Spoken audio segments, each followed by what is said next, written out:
અનાદિથી મિથ્યા દર્શન સહિત અગ્રહિત મિથ્યા દર્શન કહ્યું છે ને. સાચી તત્વની ભૂલ કહીને હવે આ મિથ્યા જ્ઞાન એની હારે એનું બતાવે છે. જીવ પાંચ દ્રવ્યથી જેનું ઉપયોગ સ્વરૂપ તદ્દન ભિન્ન છે. એમ ન જાણતા પરને લઈને હું છું એવો અંતરમાં સદાનંદ જ્ઞાનાનંદના સ્વભાવની ભૂલ શરીર વાણી મનથી રાગથી હું છું એવી માન્યતા એ જીવની ભૂલી મિથ્યા શ્રદ્ધા અનાદિની અણગ્રહેલી નિસર્ગથી છે. સમજાય છે કાંઈ? જીવ પાંચ દ્રવ્યથી તદ્દન જુદી એની ચાલ. એમાં એવું છું ને જ્ઞાન સ્વરૂપ ચિદાનંદ સ્વરૂપ એનું છે. એ તો ઉપયોગ જાણનાર દેખનાર શક્તિ અને પર્યાય એની એ છે.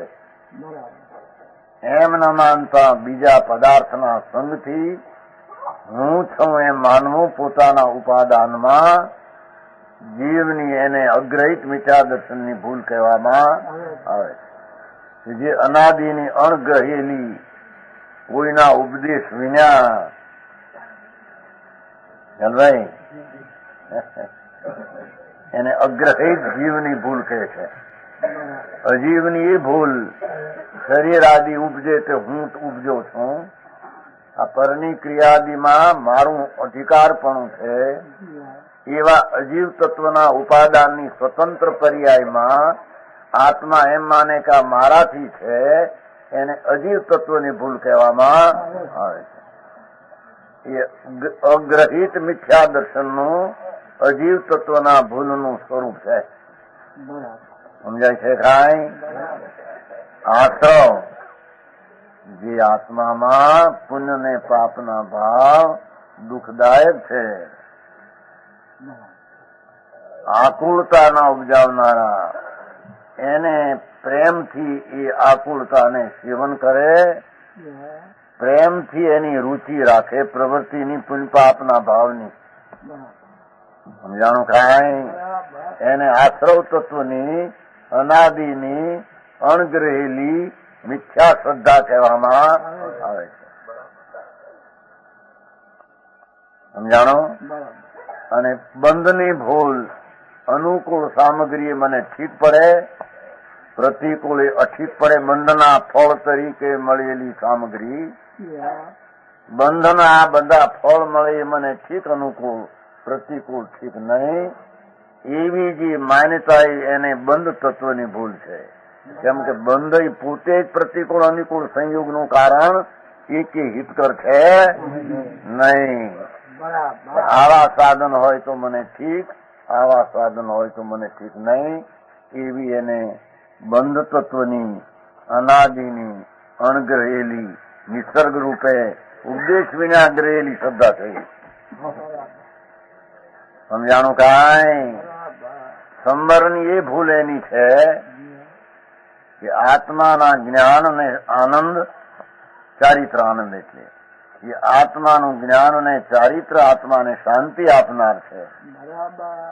આત્માનું જ્ઞાન અને આનંદો જ આનંદ ચારિત્ર એ શાંતિ આપનાર એને દુઃખદાયક માને. આત્માનું જ્ઞાન એમાં ચારિત્ર એ જ્ઞાન ને વૈરાગ ને દુઃખ દેન માને, દુઃખદાતા માને એને સંવર તત્વની અનાદિની અણગ્રહેલી મિથ્યા દર્શનની શ્રદ્ધા છે. સમજાણું કાંઈ?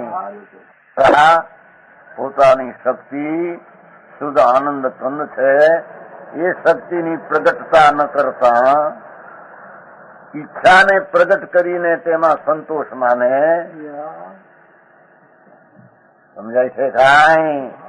ઈચ્છા પછી શુભ કે અશુભ કોઈ પણ હો, ઈચ્છાની પ્રવૃત્તિમાં જેને સંતોષ છે એને શક્તિનો નિરોધ થાય છે. શક્તિ પ્રગટ થતી અને એને સંતોષ માને છે તે નિર્જરા તત્વની ભૂલ છે.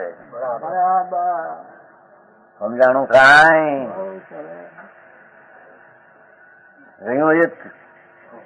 મોક્ષ મોક્ષ નિરાકુળ પરમાનંદનો સ્વભાવ, એનું નામ મોક્ષ છે. એ મોક્ષને નરું છે એ શું? એકલા રહેવું, નહીં કઈ ખાવા પીવાનું સાધન, નહીં બોલવાના સાધન, નહીં કઈ રાગ દ્વેષના વિકલ્પ કે મનના સાધન, એકલો. એમ જેને નિરાકુળ આનંદના મોક્ષ તત્વની પ્રીતિ નથી, એને અનાકુળ તત્વ રૂચતું નથી. આકુળતા વિના એકલું રહે એ વળી શું? શરીર વિના આત્મા રહે, ઇન્દ્રિય વિના આત્મા જ્ઞાન કરે.